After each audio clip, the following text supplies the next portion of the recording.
2023 жылы 16-8 қараша аралығында Қазақстан Республикасы қарулы күштерінің бас штабының мемлекеттік құпияларды қорғау департамент бастығы полковник Садуақасовтың басшылығымен радиоэлектроника және байланыс әскери институтының базасында Қазақстан Республикасы қарулы күштерінің мемлекеттік құпияларды қорғау бөлімшелерінің бастықтарымен оқу әдістемелік жиын өткізілді. Жиынға қатысушылар мемлекеттік құпияларды қорғау саласындағы неғұрлым проблемалық мәселелерді талқылады. Барлауға қарсы іс-қимылын, техникалық құралдардың жаңа үлгілері және ақпараттық тараудың ықпал арналарын анықтау көрсетілді.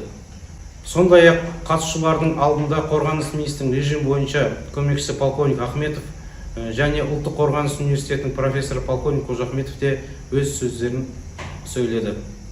Өткен кезеңнің қорытындысы бойынша жауынгерлік қызметте жоғары нәтиже көрсеткен үздік әскери бөлімдер мен сол әскери бөлімдердегі офицерлер анықталды.